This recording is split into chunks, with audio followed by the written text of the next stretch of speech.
So guys, nandito na ako, pabalik na. Itong way na to is going to Chunwan Station. Kanina I start from Putan area.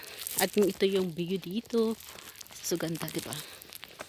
Pababa na po ako. Sobrang super ganda. Ayan. Kikita nyo the beautiful nature of Hong Kong. Ayan siya. Mas, mas maganda yung way kung pupunta po kayo dun sa X-Rock na yun. Mas maganda yung way yung galing kayo ng Chunwan. Going there. Kasi doon kanina sa Putan, Diyos ko Lord, nakita nyo naman na sobrang hirap na hirap ako pumasok doon sa mga ano na yun.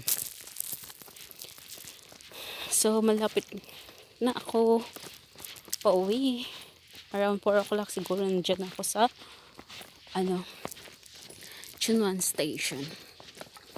So please, sa mga gusto pumunta dito, PM is the key. Pero super ganda po talaga. Sa mga hindi pa nakasubscribe ng YouTube channel ko, please like and subscribe na rin para updated po kayo sa mga bagong video na i-upload ko. Ayan. Bye guys. At dito na lang. Hindi ko na pipicturean yung mga nandito na iba.